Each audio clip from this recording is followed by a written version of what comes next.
Hi, I am Syed Rashid. Today just we are going to continue our class 9 physics chemistry chapter number 10 work and energy, and our today's session is nothing but idea of an energy. In our previous session we are come across with the definition of the work done. What is work done? All the student and viewers, work done is nothing but force into displacement, and this work done is applicable only for translatory motion as well as this is an scalar quantity. You need to remember these points related to the work done. So now the time to learn about the idea of energy. The word energy is very often used in our daily life in various situations, like he is more energetic, I am so tired, lost my energy, today I am feeling more energetic than yesterday, etc. What is energy? How can we decide that an object possesses energy or not? Let us consider the following cases. Case 1, a metal ball kept in cement plate is raised to certain height from the plate and allowed to fall on it. What will happen to the plate y? जो word है energy का वो हम usually हमारी daily life में बहुत इस्तेमाल करते हैं, बहुत सारे सिचुएशनों में भी इसका इस्तेमाल होता है। बाज़ वक़्त हम बोलते हैं कि ही इज़ मोर एनर्जेटिक, उन्हें बहुत एनर्जेटिक है। समटाइम हम बोलते हैं कि अल्लाह बहुत थक गया, मैं I am so tired, I am really lost my energy, today I am feeling, मैं आज ज़्यादा अच्छा महसूस कर रहा हूँ कल से। तो एनर्जी क्या है? What is energy and how can we decide that an object possess energy? यानी कोई ऑब्जेक्ट अगर एनर्जी को पोजेस कर रहा, यानी कि रख रहा उसके अंदर या मौजूद रह रही, तो वो कैसा डिसाइड करेंगे? तो हम एक केस कंसिडर करेंगे। एक सीमेंट की प्लेट ले लीजिए, उस प्लेट के अंदर क्या करिए, एक मेटल का बॉल सर्टेन हाइट पे लेके जाके छोड़ दीजिए, तो क्या होगा? केस 1, जो सीमेंट की प्लेट होती है, अगर वो जो मेटल का बॉल है अगर हम कुछ थोड़ी सी हाइट से अगर डालेंगे तो कुछ ज़्यादा नहीं होगा, लेकिन उसकी हाइट को थोड़ा इंक्रीज करके डालेंगे तो उस पर क्रैक्स आ सकता है और फाइनली वो जो सीमेंट की प्लेट है वो ब्रेक हो सकती। केस 2 की बात करेंगे। केस 2 की बात करेंगे। A toy car is placed on floor without winding the key attached to it and the same toy car place on the floor after winding the key attached to it, what change do you notice? Why? यानी कि एक toy car है, उसको floor पे छोड़ दिया। अभी first case में हम वाइंड नहीं किए थे की को, वेरा सेकंड केस में की को वाइंड करें। तो आप यहाँ पे देख सकते हैं कि फर्स्ट केस में अगर आप की वाइंड नहीं करें तो उन्हें स्टेबल रहती, ठहरे भी रहती। जैसा आप की वाइंड करके छोड़ेंगे तो डिस्प्लेस आगे की तरफ बढ़ना शुरू होगी। Children may not able to lift 25 kg rice bag but elders can do. What is the reason? You may observe many such situation where the capacity to do work change from person to person. Similarly, the capacity of doing work by an object on another object depend on the position and state of the object which is doing work. अब देखिए, एक अगर छोटे से kids को अगर आप 25 kg का बैग लिफ्ट करने के लिए बोलेंगे राइस का, ही इज़ और she is unable to lift the bag. लेकिन अगर कोई एल्डर रहेगा, बड़े लोग रहेंगे, 25 kg का बैग आसानी से वो लोग लिफ्ट कर लेंगे।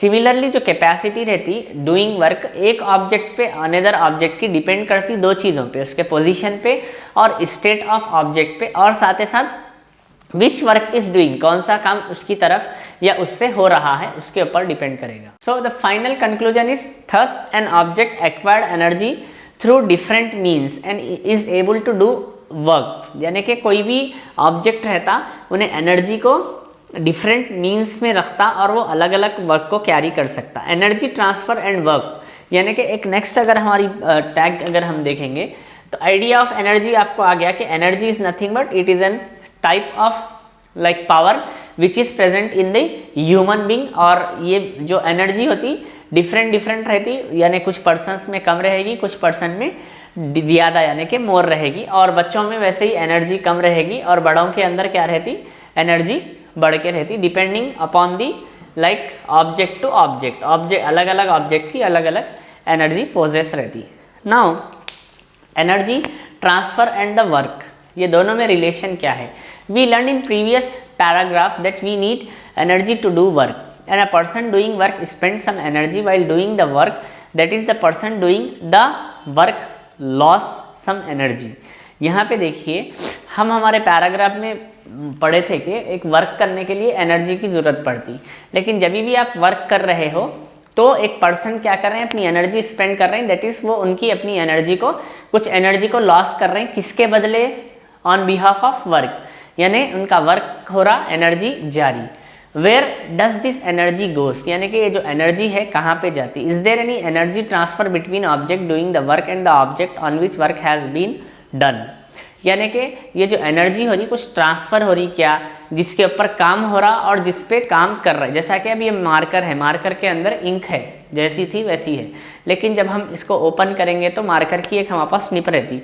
अगर हम कुछ लिखेंगे तो एक पैटर्न बनता जिसको हम राइटिंग कहते, अलग अलग लैंग्वेज है, इंग्लिश है, उर्दू है, हिंदी है, तेलुगु है, एक्सेट्रा। तो वैसे ही यहाँ पे क्या हो रहा, जो एनर्जी स्टोर्ड है मार्कर के अंदर in the form of ink, लेकिन जब हम ये काम कर रहे हैं तो ये एनर्जी ट्रांसफर हो जा रही इन द फॉर्म ऑफ वर्ड्स। तो थोड़ी कुछ देर लिखने के बाद या कुछ पैरास लिखने के बाद ये इंक खत्म हो जाती। Can any force do work without energy transfer, यानी कि कौन सा भी काम है फोर्स की मदद से करेंगे without any like energy transfer, यानी एनर्जी ट्रांसफर नहीं होना, काम हो जाना, क्या ऐसा पॉसिबल है क्या। In science we consider work has been done only when there is an change in the position of an object, the object is able to change its position due to the energy transfer to it by the force doing the work. Thus, whenever work is done on an object, its energy either increase or decrease. For example, if we push a wooden block which is kept on the table, it start moving due to the work done on it and result its gain kinetic energy. तो देखिए science के भाषा में हमको consider किया जाएगा कि एक काम हुआ, कब कंसिडर किया जाएगा, when there is a change in position of object, अगर पोजीशन है ऑब्जेक्ट का वो चेंज होने पर ही, तो ऑब्जेक्ट का पोजीशन जब चेंज होता उस दौरान एनर्जी ट्रांसफर होती है इसके अंदर बाय द फोर्स की मदद से। थस जहाँ पे भी काम हो रहा उससे हम समझ सकते हैं कि एनर्जी आइदर यहाँ वहाँ पे इंक्रीज होगी या पे एनर्जी डिक्रीज होती। फॉर एग्जाम्पल अगर एक यानी कि वुडन का ब्लॉक है, अगर हम उसको खींच रहे हैं, पुश कर रहे हैं, तो उन्हें यानी कि हिलना शुरू होगा, तो यहाँ पे एज ए रिजल्ट उसके अंदर जो एनर्जी इनिशियली पहले थी वो एनर्जी बदल जाएगी, गेन हो जाएगी काइनेटिक एनर्जी में। तो अब एक एक्टिविटी कर लेंगे हम एनर्जी को और आगे समझने के लिए, understand the increase and decrease of energy, increase और डिक्रीज ऑफ एनर्जी समझने के लिए। Take a hard spring and keep it in the table as shown in the figure. एक हार्ड स्प्रिंग ले लो, ले लेके टेबल के ऊपर रखो, जैसा आपको ये डायग्राम में दिखाया जा रहा। Hope you are seeing this diagram, ये डायग्राम देख रहे होंगे आप। हटाना diagram, shall I remove the diagram, हटा दिए, चलो। तो hope you saw the diagram. This diagram visualization is very important to you, ये डायग्राम का देखना आपके लिए जरूरी था ताकि आप जो मैं आगे बोल रहा हूँ आपको समझने आता। Now compress the spring with your palm and release it after few seconds. Observe the change in its position, state and size after compressing the spring and release it. You will notice that when spring is being compressed, there is a change in its shape. When it is released, it gains some energy and move even jump from the table. The work done by your palm on the spring increases its energy and make it to jump away from the table. तो देखिए पहले हम compress कर दिए spring को with the help of our palm, फिर उसके बाद आफ्टर फ्यू सेकंड हम उसको रिलीज करें, तो रिलीज करने के बाद हमको ऑब्जर्वेशन मिला कि उसका पोजीशन चेंज हुआ, उसका स्टेट चेंज हुआ और उसका साइज चेंज हुआ। साथ ही साथ आप कभी ऐसा भी होता कि वो जो स्प्रिंग होता है वो बिल्कुल ही यानी कि टेबल से उछल के यानी कि जंप ले लेके नीचे की तरफ गिर जाए। तो इस दौरान क्या हुआ, जब भी आपके पाम, जैसा ही आप पाम से उसको प्रेस करे थे तो जो पाम के अंदर की एनर्जी स्प्रिंग ले लिया था, दैट मीन्स उसकी जो स्प्रिंग है उसके अंदर एनर्जी गेन हो गई थी। जैसे ही आप उसको रिलीज करें तो वो क्या हो गया, टेबल से हट गया या फिर सम केसेस में it will totally jump from the table. Thus we can conclude that the object which does work loss energy and the object on which work has been done gain energy. If negative work is done on any object, it energy decreases. For example, when a ball moves on the ground, the force of friction does negative work on the ball. अब क्या हो रहा, हम thus we can conclude, finally हम conclude करेंगे, क्या conclude करेंगे, जो ऑब्जेक्ट है जिसके ऊपर वर्क यानी कि डन हो रहा, उन्हें क्या होता, एनर्जी को गेन कर लेता, और जिससे वर्क किया जा रहा, जैसा हमारा पाम था, पाम से हम वर्क कर रहे थे और स्प्रिंग पे वर्क हो रहा था, तो पाम हमारा एनर्जी लूज करेगा, स्प्रिंग हमारा एनर्जी गेन करेगा। तो इसी को हम वर्क डन कहते हैं। बाज़ वक़्त क्या होता है कि नेगेटिव वर्क डन भी होता है, जैसा कि एक फ्लोर पे अगर हम बॉल को छोड़ दिए तो बॉल क्या होता है, रुकने लगता। क्यों रुकने लगता? बिकॉज ऑफ द फ्रिक्शन से रुकने लगता। तो ये आपको नेगेटिव वर्क डन कहलाएगा।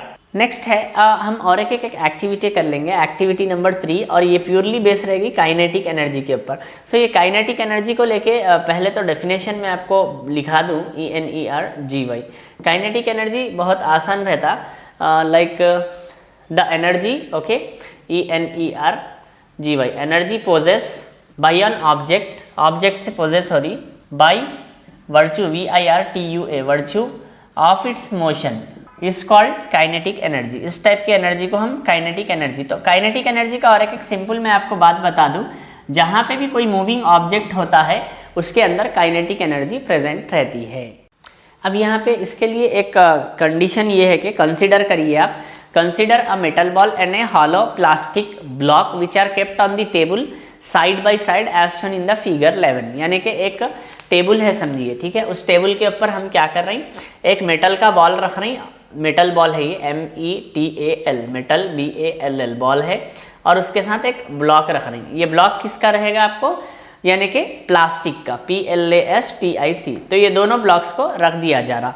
और now suppose that the ball is separated from the block and brought to the one end of the table as shown in the figure and push roll on the table with speed V। अब क्या करेंगे, ये same ball को हम क्या करेंगे, distance कर separate करेंगे। यहाँ पे बॉल रख दिए और यहाँ पे आपको प्लास्टिक आपका ब्लॉक है। तो अब क्या करिए, इस तरीके से कर दे। अब क्या करें, and push the role on the table with speed V। यानी कि जो बॉल था ना आपको, उसको ऐसा पुश कर दीजिए वेलोसिटी V से। What will happen to the block, block को क्या होगा, तो ये जो ब्लॉक होता है यहाँ से डिस्प्लेस होके कुछ इधर साइड वो ब्लॉक आपका डिस्प्लेस होगा। होप यू आर अंडरस्टैंडिंग, उम्मीद करता हूँ आप समझ रहे होंगे। यानी ब्लॉक क्या हो गया, यहाँ से, अब मैं थोड़ा रेड मार्क, यहाँ से लेके यहाँ तक एक डिस्टेंस यानी कि कैरी करा या फिर एक डिस्टेंस को कवर किया है। जो हमने पुश किया था F फोर्स से पुश, यानी कि वो फोर्स से पुश किया था। इनिशियल पोजीशन A था ब्लॉक का और फाइनल पोजीशन B हो गया, और इन दोनों के बीच में जो डिस्टेंस हमारे पास रह गया है उसको आप S सपोज कर लीजिए, और ये वेलोसिटी V से आपको ब्लॉक को पुश किया गया था। आप क्या नोटिस करें, what do you notice, you may notice that when the ball is push it start moving with speed of V and hits the plastic block and displace it from point A to B as shown in the figure. Thus, a moving ball is more energetic than the ball at the rest because the moving ball is able to do the work on the plastic block to push it forward, whereas the same ball cannot do any work when it is at rest. In other words, a body possesses more energy when it is in moving than when it is in rest. तो देखिए आप क्या notice करेंगे कि जैसा ही आप ball को velocity V से पुश करेंगे, ये ब्लॉक को इधर से हमने इधर A पॉइंट से B पॉइंट की तरफ डिस्प्लेस कर दिया। तो इससे हम क्या कंक्लूड करेंगे कि मूविंग ऑब्जेक्ट के अंदर ज़्यादा एनर्जी कैरी रहेगी, यानी कि एग्जिस्ट रहेगी, if we compare to the object at rest. जो रेस्ट वाला ऑब्जेक्ट है, ठीक है, REST, रेस्ट वाले ऑब्जेक्ट के पास लेस एनर्जी है, वेरस मूविंग या फिर मोशन कह सकते, मोशन वाले उसके पास ऑब्जेक्ट के पास मोर एनर्जी है और इसके पास क्या है, लेस एनर्जी है। अब नेक्स्ट केस में क्या करेंगे हम, ये V से हम प्रेस किए थे, अब नेक्स्ट V1 से, यानी कि और जोर से पुश करेंगे उसको, तो क्या होगा, ज़्यादा डिस्टेंस कैरी होता। तो जितना आप जोर से बॉल को पुश करेंगे उतना ज़्यादा आपको, यानी कि डिस्टेंस आपको वो होगा। तो energy possess by an object due to its motion, यानी the energy possess by an object by virtue और due to of its motion, instead of virtue ये वर्ड थोड़ा सा आपको टफ लगेगा, ड्यू टू इट्स मोशन, यानी कि उसके मोशन में जो रहता इस कॉल्ड आपको काइनेटिक एनर्जी कहते हैं। तो अब आप काइनेटिक एनर्जी का डेफिनेशन डाल के ये इतना लिख लीजिए, 2 लाइन का काफ़ी है। ये एग्जाम्पल तो सिर्फ आपको समझाने के लिए मैं बताया था। तो this is called kinetic energy. Now we have one formula for kinetic energy, that is mathematical जो एक्सप्रेशन रहता काइनेटिक एनर्जी का, EXPRESSION, expression of kinetic energy. जो काइनेटिक एनर्जी रहता है उसका जो मैथमेटिकल ENERGY एनर्जी का जो एक्सप्रेशन होता है KE is equals to half m v square. ये formula you need to remember, this is an important formula. K E is nothing but half m v square. Here आप बोल सकते के ई क्या है आपको, काइनेटिक एनर्जी है, और एम क्या है आपको, मास है, ठीक है, एंड वी क्या है आपको, वेलोसिटी है, VELOCITY। This formula is like help you in to doing the problem, and for this formula kinetic energy, इसका एक डेरिवेशन रहता है जो आपके रीडर में दिया हुआ है। आप चाहे तो एक डेरिवेशन उसका रीडर से रिफर कर सकते हैं, बट द मेन आपको जो इंपॉर्टेंट है वो काइनेटिक एनर्जी का फॉर्मूला है जो आपको याद रखना है। So that's all about our today's session और today's class. In our next session we will going to learn like same class 9th physics chemistry work and energy with different topics. In this session we have just come across idea of energy transferred and the work done, and third part we have done like one activity with us, and here activity number 3 we have done with kinetic energy and its formula. So आपको ये जितना भी है board पे का लिख लीजिए, notes बना लीजिए।